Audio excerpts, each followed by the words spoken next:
This kind of goes to, and I wanted to also ask this question. This same sort of the it's almost like a pseudo intellectual type of liberal where they are institutionalists from what it appears. It seems to have seeped into the left space, particularly the left indie media space. Um, you both spoke recently about the comments made by Krystal Ball, where she was, it was kind of under the radar, but she was speaking about channels like RBN, basically saying you guys need to quote unquote grow up. And I sent out a tweet recently and I didn't tag her because I don't want it to be a back and forth. Mm-hmm. But I made the analogy that if somebody like myself, now I'm disabled, I'm very, very extremely close to the poverty line. I live on disability. My mother is living on Social Security retirement, and we cannot afford our rent. We actually had to raise money in order for me to be able to afford my rent through RBN, which I'm very grateful for. But for someone to say, you guys just need to grow up, that's like being in a burning building, and then the fire department comes, and instead of bringing out the huge fire hose to put the fire out, they bring out some squirt guns and they pew pew pew at the fire, and we're screaming at them to get a bigger hose to get the fire out, get a helicopter to dump water on it, something. And then the people there who are assisting the fire department says, why are you guys screaming like that? Just grow up. And I liken that to the lack of urgency, particularly because of the socioeconomic statuses of many people who I like to call to be on the legacy left.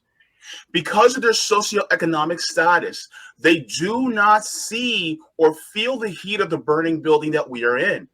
And so, because we actively ask for the change on a more drastic level, to them that is too much too fast, when for us it is not enough and too slow, right?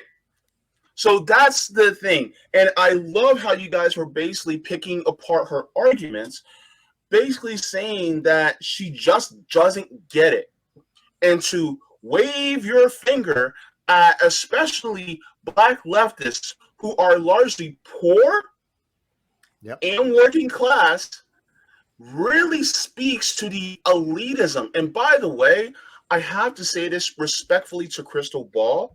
What she said was, it reminded me of what Marianne Williamson said. And it was, it was almost as if looking down. I forget the word to use, but it was condescending. It was condescending to me for what she said. Russell, what are your thoughts? This comes up a lot. I mean, going back to my own political journey. Okay, so you have people when they go to college, right? That is dominated really by a liberal sensibility, right? Because most of the people who go to college are not poor. Most of them are not. I was, but most of them are not. Most of them are at least middle class. I went completely on financial aid, but most of the people there, they're at least from the middle class. And the middle class, this is long observed. They ape the style and manner of elites because they want to be them. They want to be them, and not only do they want to be them, they see themselves as elites. So they ape their styles, their clothing, their interior design, their homes will, they'll have the Monet painting, like they give a crap about Monet. They'll have the Monet print on the wall, all that signaling that they are themselves elite. And that's why they read the Times. That's why they absorb all of this. And it's the reason that their politics are so shallow, because really this is a politics where elite members of society signal their virtue, and a bunch of middle class wannabe elites, who are a much larger group, echo and parrot and police and gatekeep on behalf of their masters. And if you look at their politics, if you've ever been poor, very simple question I sometimes will ask people like this. Have you ever looked in an empty refrigerator and not known how you were going to put food in it? Because I find that if you have had that experience, you're going to have one kind of politics. And if you haven't, you're going to be ignorant and naive of reality in a way that almost, I don't want to say it can't be corrected, but it's very difficult for somebody who doesn't know what that's like to understand politics as urgent. For these people, it's a parlor game. It's not, especially for somebody like Krystal Ball. She comes from a very privileged, wealthy home.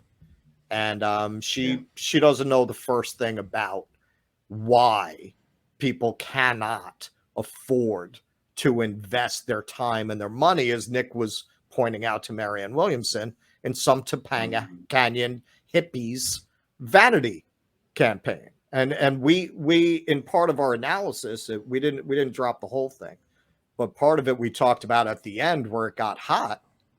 My sense of why it got so hot was as soon as she said mansplaining, the whole conversation turned. We're talking about Marianne now. The whole conversation turned because I felt watching it that they all heard it the way I would hear that. They heard it as an assertion of class. They heard it as the person falling back on the techniques that people of that class use to put you in your place, right? That was why I thought, as somebody who grew up poor, I said that when we talked about it, I was like, it would have hit me the same way. It would have hit me like, yeah, I get why that changed the whole tone. When she said, like, not that y'all were happy with her, but that's when it really got hostile. And I get it because, I mean, and with them, there's another layer of race that obviously I'm not dealing with, but just the class element of it. Yeah. It triggered me when she said that. Somebody like Marianne can talk all this stuff, but she does not deal with working class people. She does not know working class people. And insofar as she deals with diverse people, they're diverse people who are of her class or in the neighborhood of her class.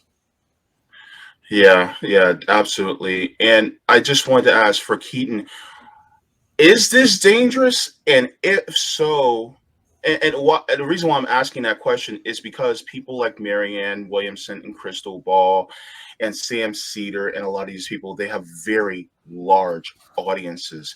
Is this dangerous, especially for the left, or is it not, and why? That's a good question. Is it dangerous for the left? I think broadly speaking, a big danger for the left is that we're too online. I think a big danger of the left is that we overestimate the influence of all of these people, including ourselves. But that's sort of a broader point, right? When it comes to people who are tuned into this stuff, right? People who eat, live, and breathe this kind of content, which we thank you all very much because you're here for us and we wouldn't be able to do what we do without you. There is a danger in it because demoralization and despair are two major obstacles in the way of any sort of revolutionary movement taking off. And this is where the class element comes in, because Krystal Ball was trying to, while talking down to RBN through Jordan Sheridan in that interview that we covered last night, she was trying to sort of stay above the fray by saying, hey, listen, if you got a candidate you want to run, go do it, but don't tear us down. In other words, let 1,000 flowers bloom, right? Why do we have to go after each other? And the reason why we do have to attack the idea of Marianne Williamson 2024 speaks to precisely what Nick said in his interview, which is why we thought that was so worth commenting on. We can't let 1,000 flowers bloom. You're talking about working class people with limited time and limited resources and limited money to invest in different campaigns and different movements. It's zero sum for us. We have to pick and choose. We can't write a check to Marianne for $50 and Shama Sawant for $50 and Planned Parenthood $50. We can't just, make it rain all over the place because we're all just such wonderful people doing such great things. Let's support everybody. Krystal Ball can afford to do that. Jordan Sheridan is probably, not as wealthy as her, but he could write a few more checks than we can. He's doing all right. Yeah, I saw a clip of him talking about how when he made the transition, he lost 50 grand a year. Yeah, he lost 50 grand a year. Me and Keaton are sitting here like, man, we'd be happy to be making that between the two of us. Yeah. I'm thinking to myself, I'm like 50 grand. I'm like, man, if I made 50 grand, I'd be like, I'm in the money. Yeah. No, he's talking about that as the pay cut, as the loss, as the loss. Right. And That's so, right. Go ahead, so that is why you have to be critical of these candidates and these movements who are just a giant time suck. And this is the part of it that transcends any criticisms that you may have of Marianne. Even if Marianne were wonderful, even if she didn't give the BS answer. See, BS, how do you like that? I never say that, but I'm doing it. That's for you, my friend. Yeah, that's not easy for me. The BS answer on Israel-Palestine, the ducking of the question on Russia-Ukraine, the ducking of the question on the dirty break. She did not even commit to a dirty break, as the Vanguard guys said she did, right? Forgetting all of the merits or lack thereof of Marianne Williamson as a candidate. The idea that Marianne Williamson is going to get anywhere near Joe Biden in a Democratic primary is ludicrous. And this is what's especially offensive about that Krystal Ball interview. What you are advocating for is a complete and total waste of time. And anybody with two brain cells to rub together can tell that. Marianne Williamson is not getting anywhere near the nomination. It is ludicrous. It is ridiculous. What are you even talking about? It would be one thing to tell us to grow up and to condescend to us if you had a real plan to actually take the nomination from Joe Biden. You don't. You have Oprah Winfrey's spiritual advisor who was laughed off the stage when she ran the first time. She's not even registering in these early primary polls. We're supposed to be respectful and encouraging of that? Are you out of your minds? It's insane. It is beyond idiotic. And so to take that condescending tone while pitching to us this utter fantasy of what you think is going to happen in the 2024 primary, I mean, it is beyond stupid. Sorry, I'm fishing for words because I'm trying not to curse and get you in trouble. You're not making this easy on me, but it is beyond stupid. I kind of look at it like a boxing match. Stay with me here. If we're far into the match, let's say we're on round 8, round 9, and I'm exhausted, and I'm trying to dodge the hits as much as I possibly can. If I start going like this, I'm going to expend all this energy extremely fast, wear myself out, and then that killing blow is going to hit me right here, and I'm out. 1, 2, 3, 4, 5, 6, 7, 8, 9, 10, done, right? Versus being strategic and using those jabs to hit at strategic points where you can and conserve your energy so that when the iron is hot and you get the right time, boom, boom, and you're done. Well, that's a great point. I mean, that's a great point, and I tried to touch on that, although you actually put it very, very well. But I tried to touch on that in the previous few segments that we've done regarding this whole matter, the whole RBN, Marianne, Vanguard stuff, right? Like, Take someone like Shama Sawant, right? She's not going to be president, right? Of course. I mean, she can. She's not born here, but whatever. She wouldn't be president anyway, right? Let's say this workers' strike back forms some sort of political party down the road. Are they going to take off and be a national party? If we're being honest, the odds are no, they're not, right? But what they're going to do is what you just spoke to. They're going to they're going to land punches along the way. They're going to put wins on the board along the way. Even if Shama Sawant's political party that she hopes to form out of this workers' movement, even if that putters out, you know what? That will have puttered out after they passed wage increases in all the cities that they're operating in, after they passed corporate taxes, after they passed renters' rights things. They're going to put wins on the board for people along the way. They're going to make people's lives better along the way. There are people in Seattle with roofs over their head who, but for her, would not have roofs over their head. So even if the Hail Mary pass, right, the presidential run, whatever, even if that never gets caught, you have put wins on the board along the way. You have improved people's lives along the way. What good to anyone is a failed Democratic primary? What wins are you going to rack up running Marianne Williamson? Keaton, we're paying to put the ideas on the stage. She's going to hand her support to Joe Biden. They're not going to get anything through, right? How do I know this? We've learned it twice already. And so Russell? That's the big difference. That's the big difference. But your boxing metaphor, I thought, was absolutely right on. Keaton, you just don't get it. We're paying to put ideas on the stage. Well, right. That's what I mean. Ideas on the stage. We're that's paying, the big that's win. what we're paying for, to put the ideas on the stage. You know, sorry, go ahead. When I watched the Krystal thing, I said, okay, if she were making the argument, I would completely respect this. And actually, this is pretty much what I believe. If you want to make the argument, you can't walk away from the electoral process, focus on the local level where you can really have an impact. That is the story of the Reagan Revolution.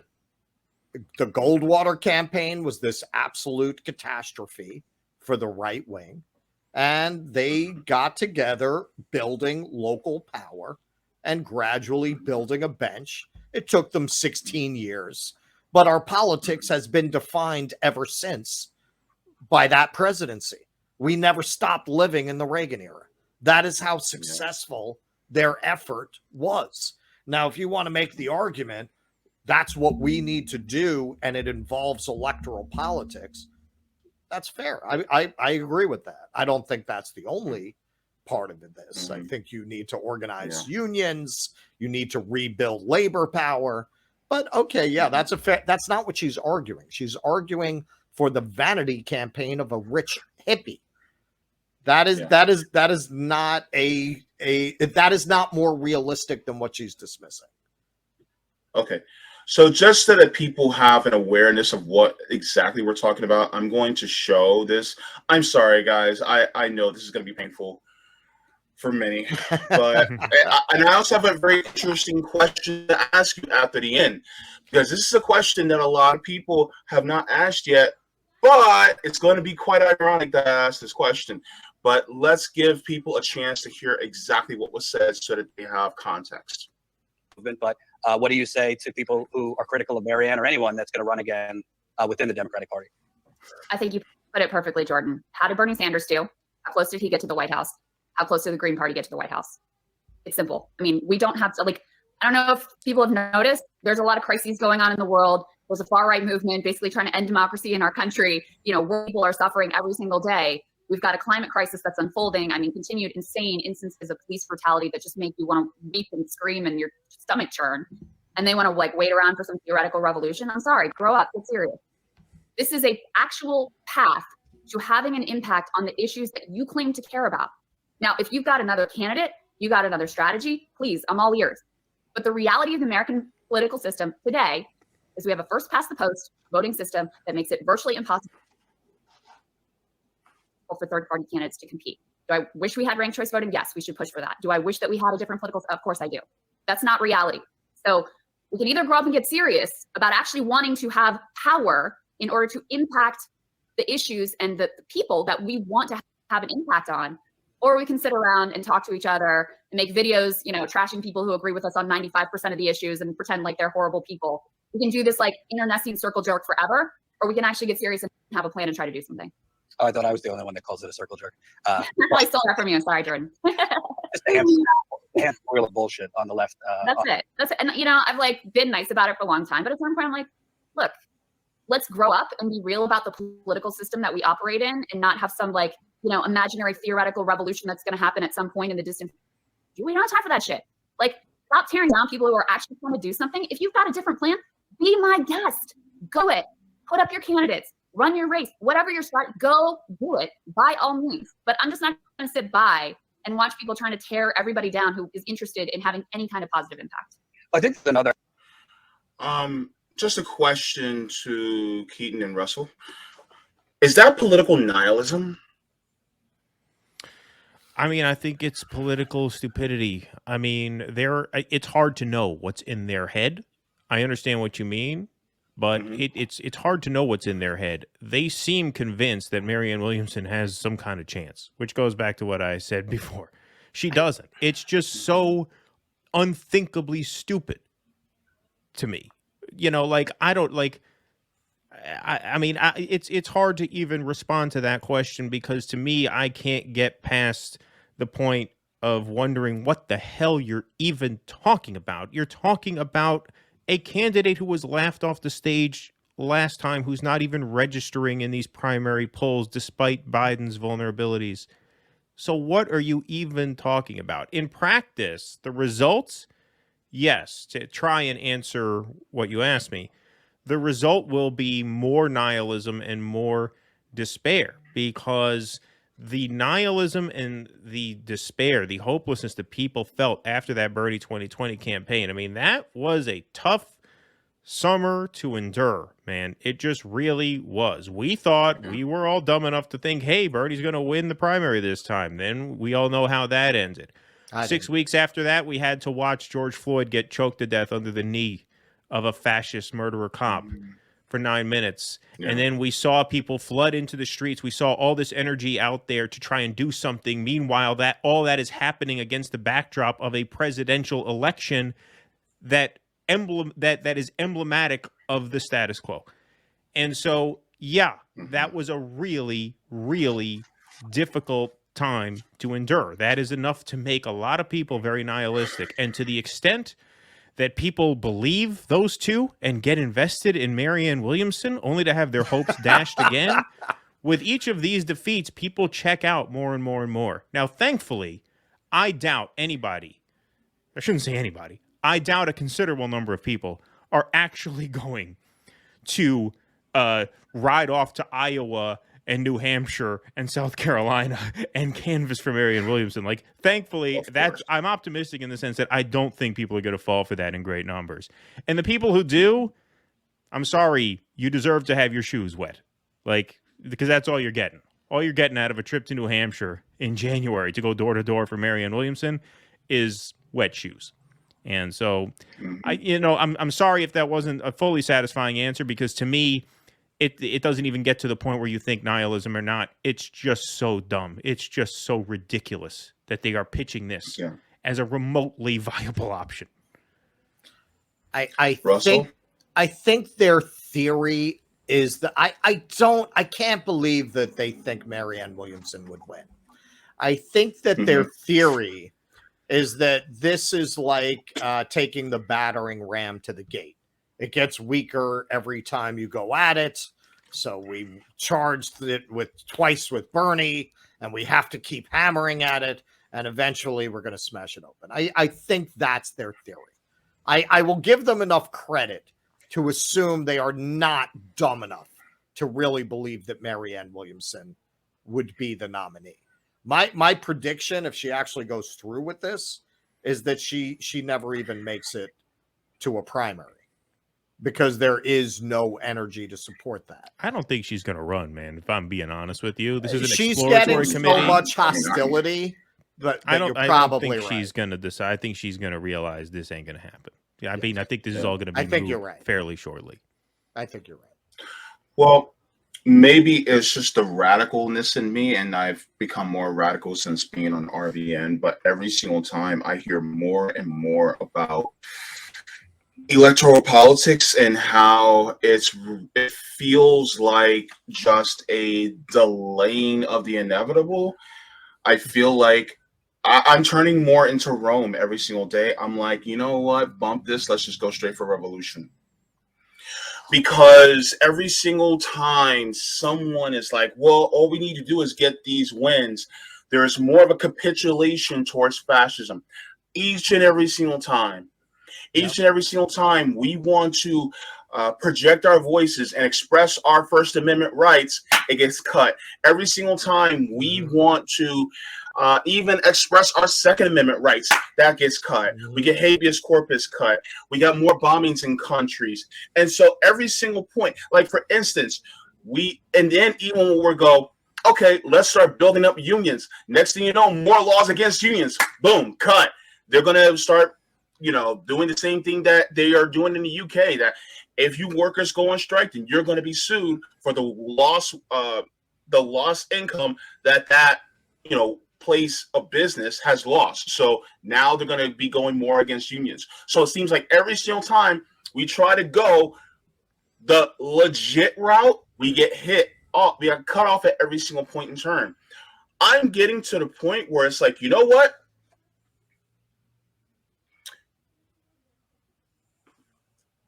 Excuse me for saying this, but don't curse. Fuck electoralism.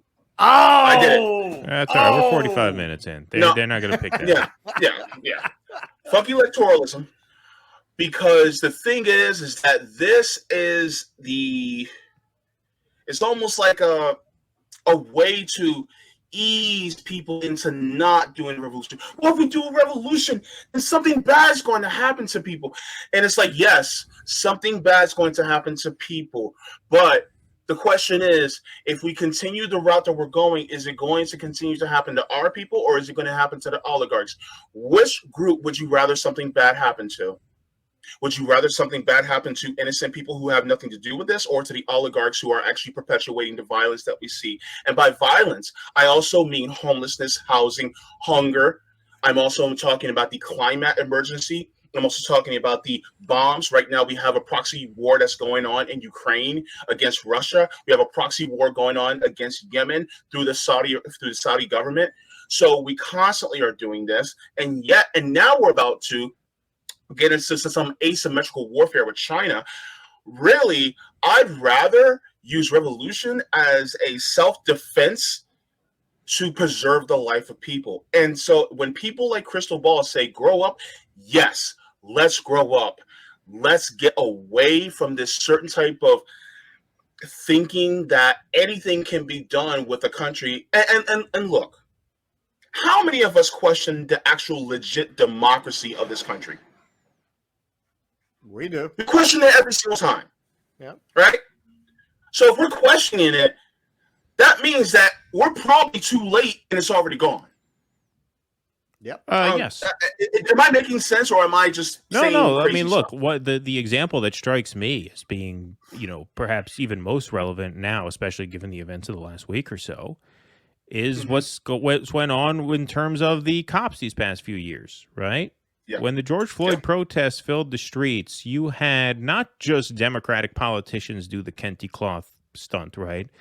But you also had all these corporations, blacking out their page in solidarity with Black Lives Matter, right? Oh, you my had all God. kinds of Yeah. statements. I got Lord. email, like every stupid email list that I don't know, subscribe to, thinking I was gonna get a coupon for a bottle of orange juice at Price Chopper if I saw all these email lists that I'm somehow on, Apple, Nike, they all send out an email blast after that happened about their commitment to racial harmony and Black Lives Matter at this company.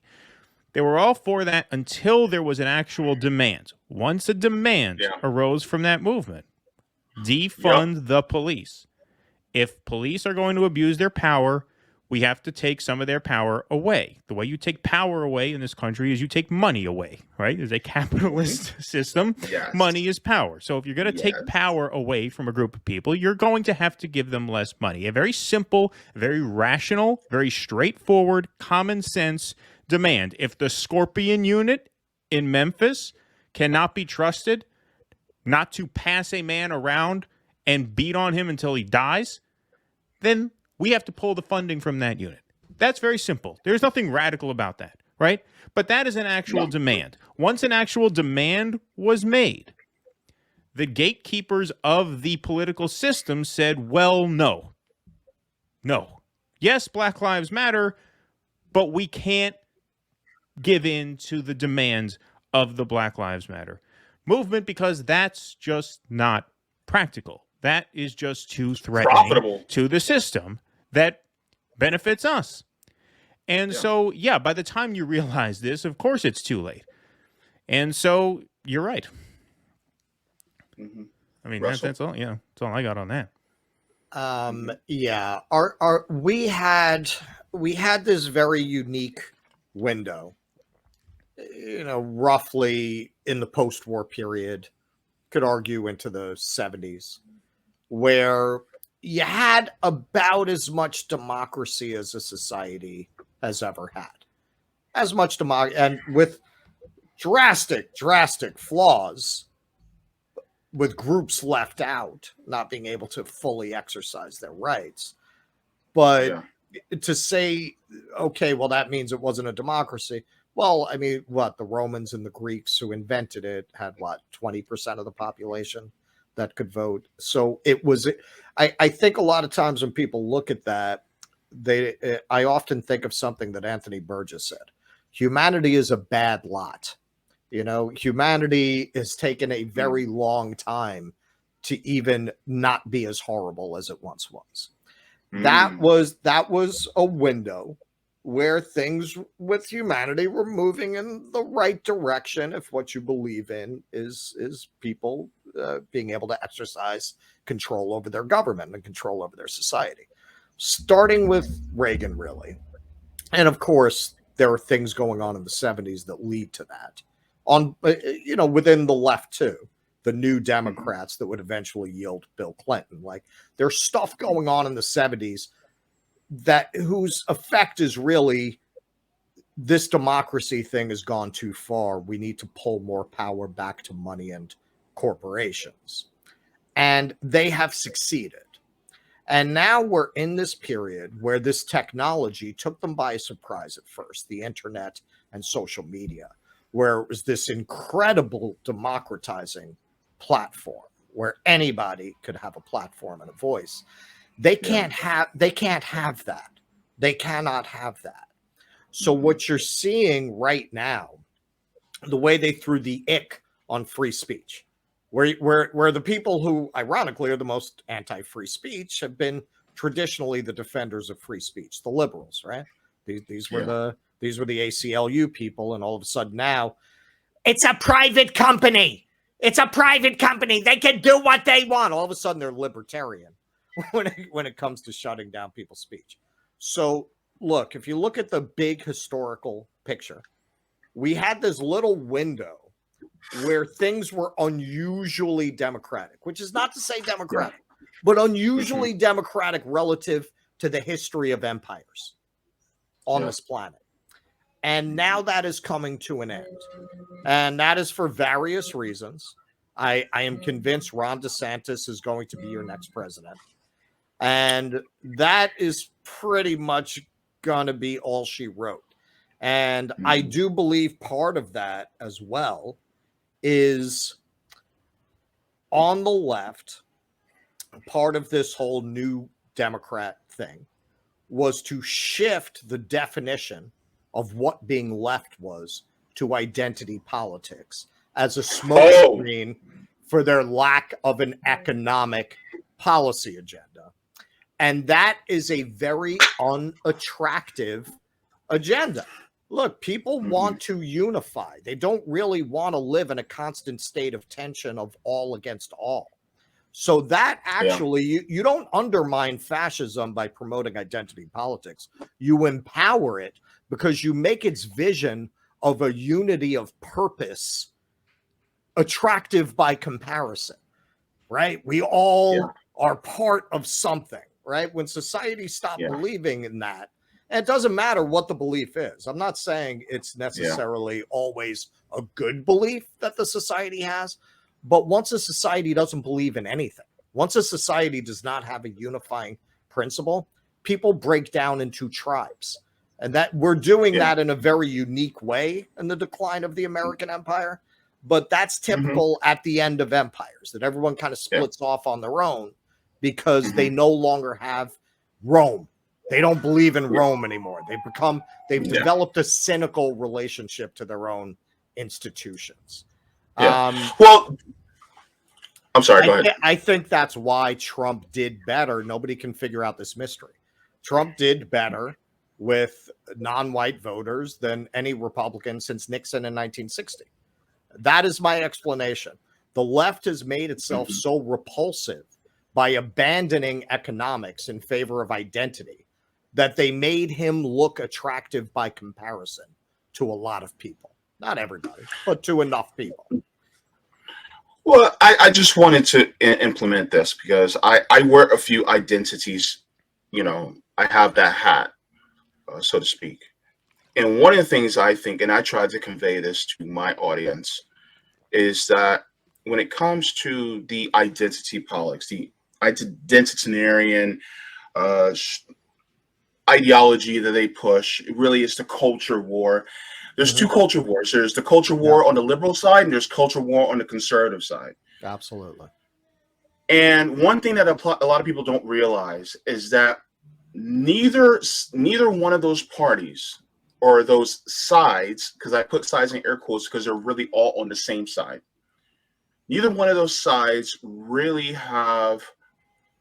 do not want the economic structure to benefit everyone. Because for those of us who are Black, right, race and class are intrinsically linked. Even if you go way back to the Atlantic slave trade, we were brought here not because they necessarily hated Black people. No, they saw us and they said, free labor. Right. And then the racism came in after that, in order to have a separation just so that they can keep that power structure in place. So because our race and class are intrinsically linked, once you start attacking the class structure, once you go after the class war from the proletariat side, from the worker side, then people start to go, especially a lot of the hillbillies in the South and a lot of white people who consider themselves God and country. Guess what? They start to realize, oh, snap, these Black people are just like us. And our problems are the same. And they're being screwed even more than we are because they're using us to vilify them. Or then they go, oh, snap, these people coming across the border, it's not because they're trying to steal our jobs, it's because our government instituted sanctions and destabilized their government. So now they're coming over here because it's chickens coming home to roost because they really don't have a peaceful life because of what our government has been doing. And then they start to vilify people like me who are part of the LGBTQ community because they're saying they're coming after your kids. Meanwhile, a lot of the, and you know, no offense to present company, but a lot of the heterosexual people, particularly men, are typically the ones who perpetuate the grooming, but people don't really want to talk about that either. And so because of that, then we're constantly pitted against each other so that the economic equality, equity, and justice does not happen. And so because of that, then we're constantly pitted against each other so that the robber can run out the back with all the money. And so I think that's what the problem is. And unfortunately, like, and I don't want to harp on Krystal Ball too much because even though I have major disagreements with her, I don't want to be disrespectful to her. But my thing is like she's more focused on, oh, there's fascism coming, but she's talking about the the social fascism. We're talking about the economic fascism that comes along with the social fascism. And by the way, Black people have been experiencing fascism for 400 years. For us, fascism is just a Tuesday. Yep. And now there's a lot of white people, unfortunately, that are seeing fascism for the first time, and they're like, "Oh my God!" And that's when we Black people go, "Now you see what we were talking about." Mm-hmm. Mm-hmm. Well, yeah, I mean, you know, I hate to keep mentioning it. I know it's a very upsetting thing, but that video of Tyree Nichols getting passed around, what? That's not fascism? I mean, you know, and that's not the first video of its kind. It's far from the first 1,000 incidents of its kind, right? Well, yeah. But this is, you know, this speaks to a point that we raised about an hour ago, which is, you know, there's this problem of the oligarchy, right? But then when you talk about democratic politics and democratic primary politics, which is what Krystal Ball was talking about in her lecture there, you're talking about another class of people that are not quite the oligarchs, but this is what the professional managerial class is. This is what the PMC is. This is what Russell was talking about. When you go to college, you absorb certain ideas. People go to college to get credentialed for good jobs that will give them cushy lifestyles so that if and when the shit hits the fan, they will have enough money in the bank to weather the storm. That's why people go to college, right? Well, but true. that's not that doesn't sound very good, right? That doesn't sound that doesn't sound all that deep. That sounds kind of shallow and mean-spirited. And so what do you learn at college? What do you actually learn there? You learn how to benefit from the system, but you learn how to talk like you feel really bad about it, right? You learn how to talk like a guilty white liberal. You learn how to talk like, oh, it's a shame that I'm here and you're there. I wish there was something I can do about it, but I know, I understand. I feel where you're coming from because I went to college and I learned about the transatlantic slave trade and I learned about the civil rights movement. So I know, and I wish there was something I could do. But again, the barriers are here and here, and we can't move them. So the Republicans, right? Yeah, it's the Republicans. It's very much like the function that the devil plays in Christian theology. If you didn't have it, you'd have to invent it, because how else do you justify the dying babies, right? Like, you need a devil. You need original sin. So they need the Republicans. They have to have the Republicans. Without the Republicans, how can they justify their clear uselessness as a political endeavor? There is no rationale for a Wall Street friendly left party. There is no reason for a party like that to exist. There is absolutely no way they can serve the masters of labor and Wall Street at the same time. Their interests are inherently in conflict. I follow economic news, unlike a lot of people on the left. I see what the traders, what the degenerate gamblers that make up our financial services industry talk about. You know what they hope for? You know what they hope for every time the next financial report comes out? They hope people are out of work. Because if people are out of work, that means the Fed might stop tightening rates. And if the Fed stops tightening rates, party on. The party's back on Wall Street, right? Maybe they'll even cut rates. They are hoping. This is your Wall Street. They are hoping that you are unemployed. How can a party that is friendly with Wall Street, whose interests are that the labor market is such that they can decrease wages, they can treat their workers any way they want, how can they be a pro-labor party? There is no reason for the Democratic Party to exist. Now, the Republicans, say what you want about them. If you like what the GOP is about, they are a pure heroin fix of that kind of politics. You are being very well served by the Republican Party if that's where you're coming from. If you are actually on the left, if you actually care about these issues, it's not just a big virtue signal for you. The Democratic Party has absolutely no reason to exist. and there is no reason for you to support it. You know what? Can y'all come back on again soon? Because I'm just this Sure thing, of works. course. This works. In fact.